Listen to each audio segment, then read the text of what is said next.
2, 1, let's go. Hey, what is up guys? My name is Oleg, this is Mr. Bond, welcome back to the channel. Seiko Alpinist. This has been a puzzling watch for me personally, because I'm not really into this watch that much. Over the years I've seen so many different reviews, I've seen one in person, I never owned one, but I just couldn't understand the fascination behind this watch. Luckily I was able to borrow one from a friend of mine, thank you Vishal for lending this watch in for the review, and spend about 2 weeks with it. And now I think I'm starting to understand the fascination behind this watch. Why do so many watch enthusiasts love it? Well, I have some theories about that. So the way I'm going to do this video, the first portion is going to be a mini review / overview of the watch.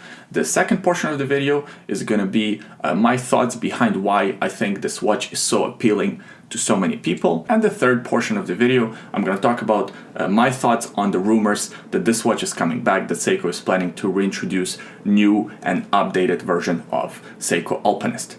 So let's get started with the first portion, the review and overview of this legendary watch. Let's start the review by looking at the case dimensions first. So this watch has a 39mm case diameter, it's 47mm from one lug to another, it has a 20mm lug width, and it's only 12.3mm thick. Here's what the watch looks like on my 7.5-inch wrist.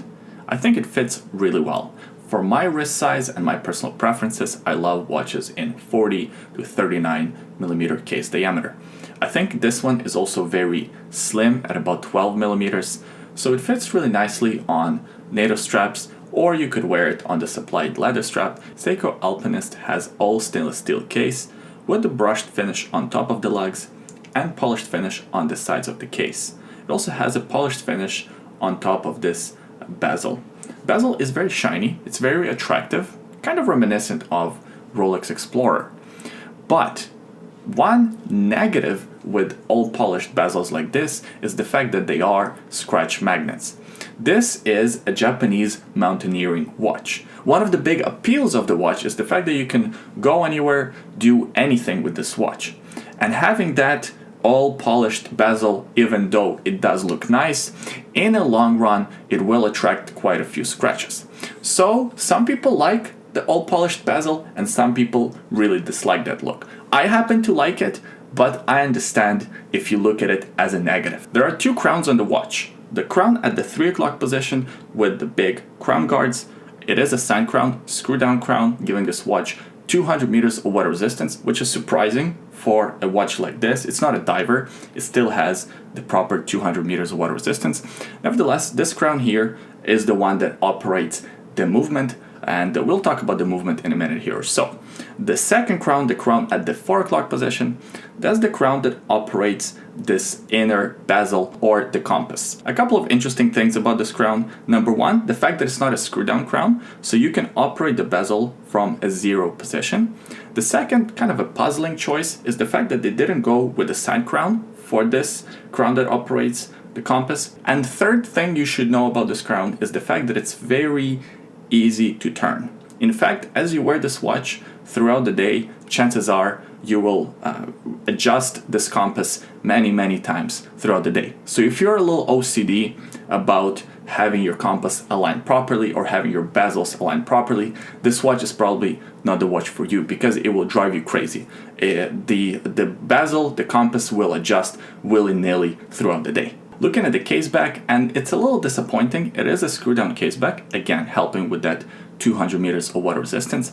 However, it's not a see-through case back, it doesn't even have a very impressive engraving at all.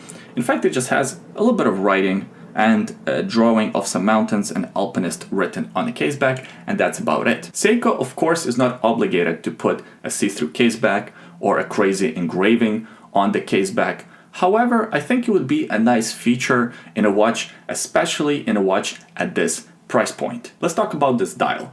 It's one of the biggest selling features of the watch and also one of the biggest controversial features of the watch. I think a lot of people don't buy these watches because of this green dial.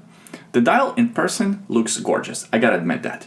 It is a bit of a gradient dial, it also has a bit of a sunburst, If you're looking at this dial in the natural light, you can really appreciate the beauty behind it.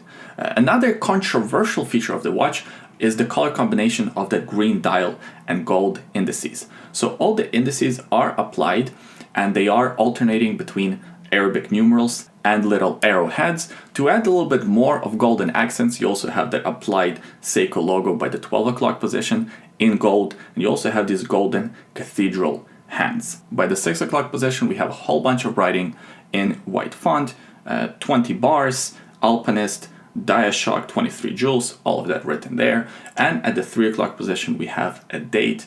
The date window integration is actually pretty good. Even though the date wheel color doesn't match the color of the dial, I still really like the look of this one. The lume of the watch is pretty good. Here's a lume shot for you.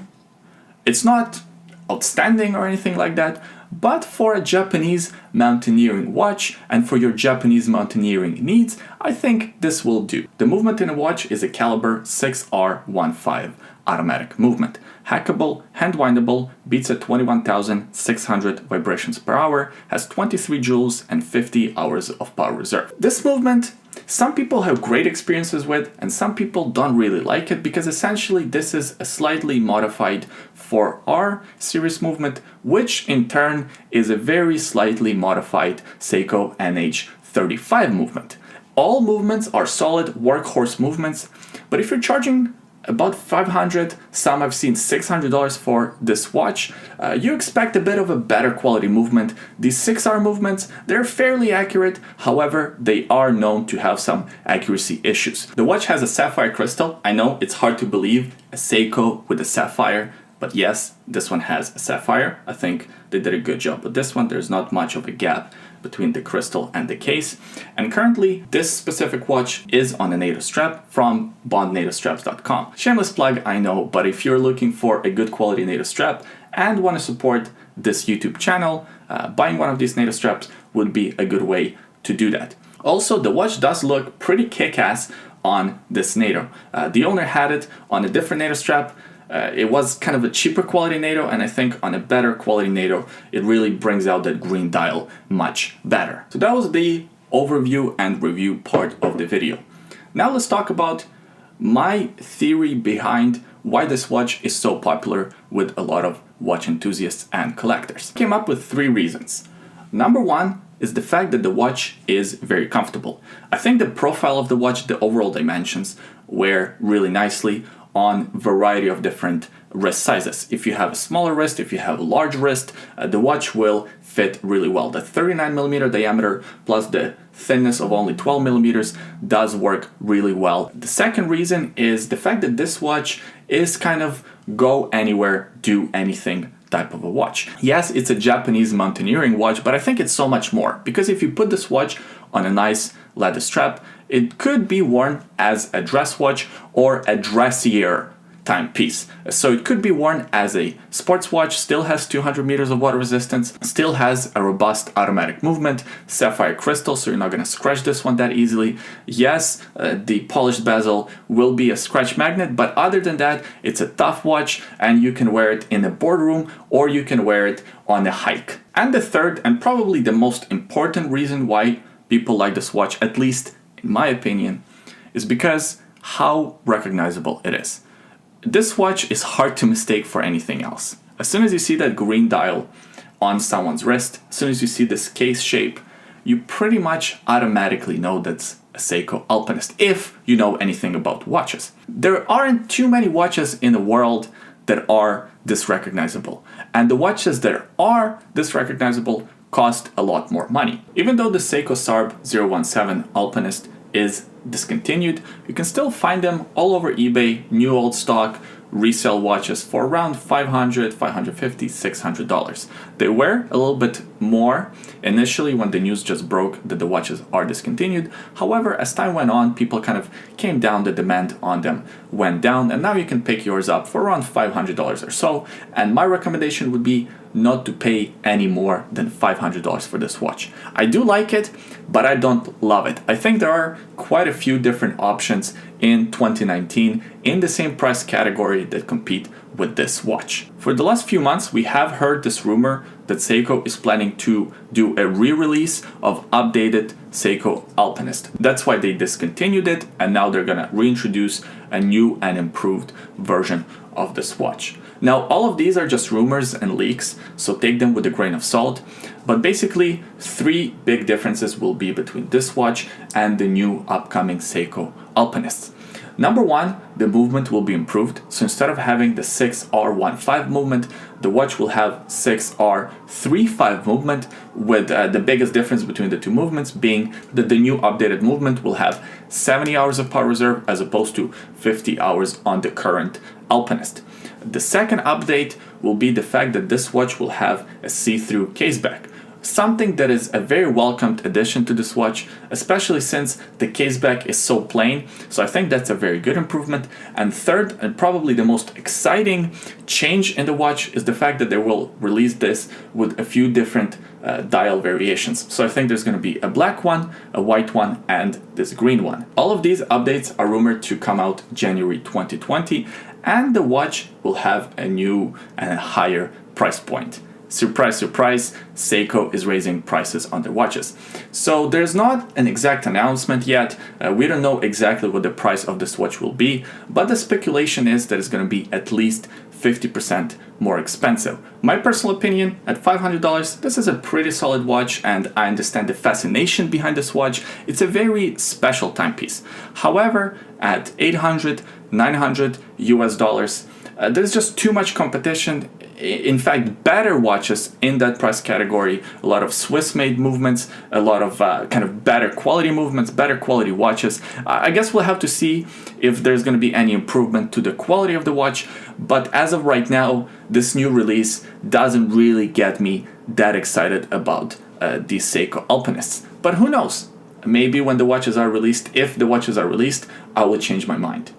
I appreciate you watching this video until the end. Please give it a thumbs up if you enjoyed it. Subscribe to the channel if you like. That helps quite a bit. Plus, you will be the first one to see more videos like this. And leave a comment in the comment section below. Let me know what you think about Seiko Alpinist watches. Do you have one in your collection? Are you thinking of getting one? Are you excited about the new Alpinist release in 2020? Leave all those thoughts below. I always enjoy reading your comments. Huge thank you to my friend Vishal for lending me this watch for the review. And today on my wrist, I'm wearing Tudor Black Bay 58. I still haven't done the full review of this watch. However, I do have a story behind this purchase. I think that story is worth hearing if you haven't seen that video already. I will link it in the description below. Also, in the description below, there is a secret link. Have a look if you're curious. Thanks for watching this one. Hope you enjoyed it. Hope you had a good time. And I'll see you guys next time. Bye.